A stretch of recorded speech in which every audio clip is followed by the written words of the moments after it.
Halo semuanya, selamat datang di sesi bedah materi kita kali ini. Hari ini kita bakal ngebahas sesuatu yang benar-benar krusial, tapi sayangnya sering banget terlupakan di tengah kesibukan gereja, yaitu fondasi pelayanan sekolah minggu. Kita nggak bakal cuma ngomongin teori manis nih, kita bakal langsung bedah data keras dari sumbernya buat ngelihat kenapa kita butuh perubahan yang lumayan radikal. Langsung aja ya, ada satu kali quote dari materi kita yang benar-benar wow, cukup menampar. Bunyinya gini. Anak-anak adalah gereja masa kini, bukan cuma gereja masa depan.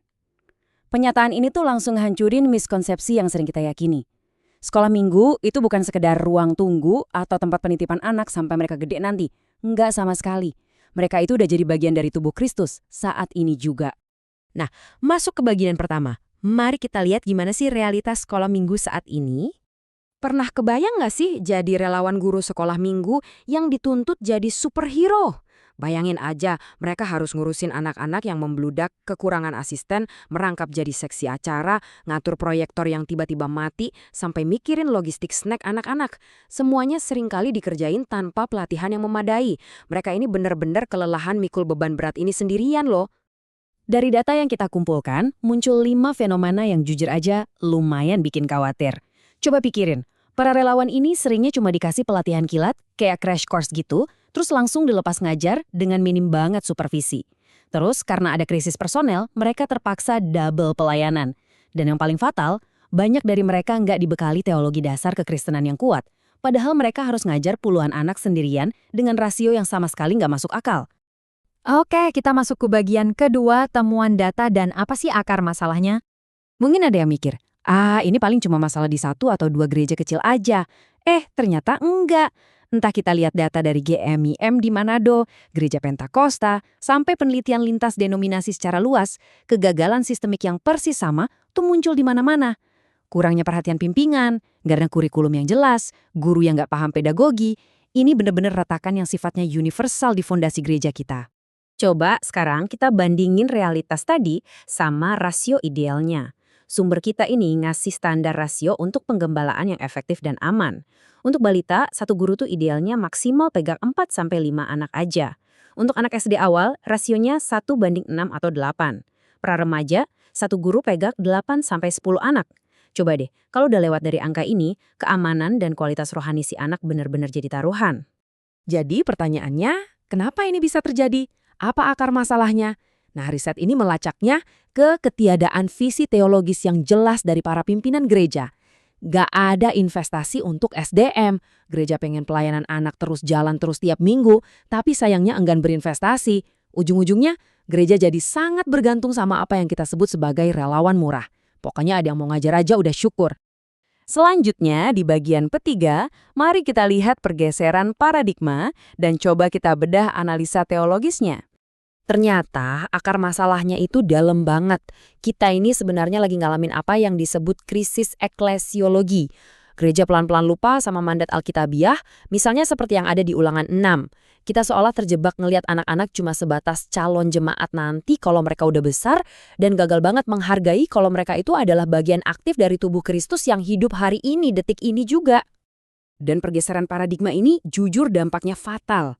Coba perhatiin perbandingannya. Dulu, gereja itu fokus banget sama yang namanya pemuridan, disiplin rohani, pewarisan iman, dan ngebentuk karakter anak. Tapi coba lihat sekarang, fokusnya seringkali bergeser jadi sekedar bikin event yang heboh, penuh hiburan dan cuma ngebangkitin emosi sesaat. Kita kayak lagi nuker akar rohani yang dalam dengan sekedar panggung pertunjukan yang performatif aja. Nah, ini ngebawa kita ke bagian keempat, apa ancaman jangka panjangnya buat gereja? Proyeksi masa depan dari penelitian ini cukup bikin merinding sih. Kalau hal ini dibiarin aja, kita lagi mencetak generasi yang bener-bener dangkal secara doktrinal. Kita bakal punya anak-anak yang ngertinya hiburan, tapi buta sama pemuridan. Iman yang cuma berbasis emosi, ini bakal gampang banget disapu sama pengaruh budaya dan media pop. Puncaknya, kita sangat berpotensi ngalamin krisis regenerasi gereja secara masif, cuma dalam 1 atau 2 dekade lagi. Hukum sebab akibatnya itu nggak bisa dihindari, teman-teman. Ini harus jadi peringatan keras, bahkan sangat keras buat kita semua. Gereja yang gagal ngebina anak hari ini pasti bakal kehilangan generasinya di hari esok. Sesederhana dan semenakutkan itu. Oke, bagian kelima. Gimana dengan evaluasi lintas denominasi? Adakah yang ngelakuin ini dengan benar? Menariknya, sumber materi kita ini bikin perbandingan yang sangat objektif. Misalnya, gereja Reform dan Lutheran itu jago banget di katekisasi dan punya kurikulum sistematis. Tapi terkadang pendekatannya agak terlalu akademik buat anak-anak. Di sisi lain, tradisi Pentakosta dan karismatik itu relasinya hangat dan sangat kreatif. Tapi mereka sering kedodoran di bagian supervisi dan standarisasi.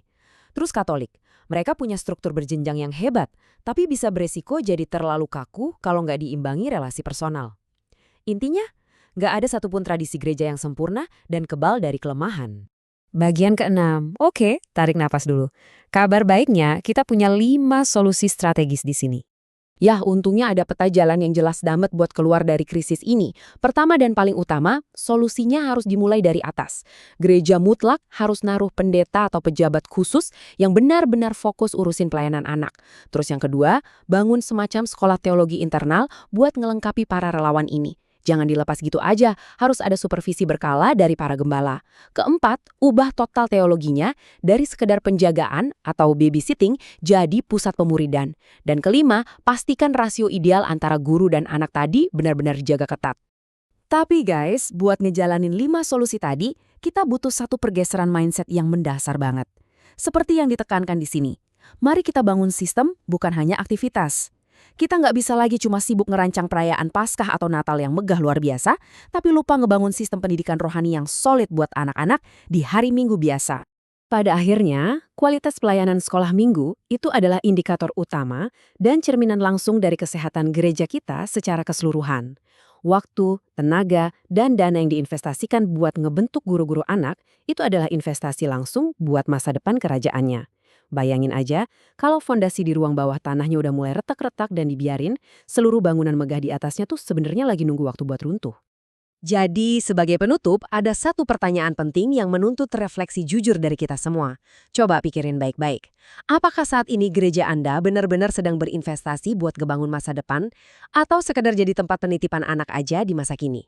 Bawa pertanyaan ini ke tim atau ke para pemimpin di gereja masing-masing, diskusikan, dan mari kita mulai ciptakan perubahan. Oke, terima kasih udah nemenin sesi bedah materi yang insightful ini. Sampai jumpa!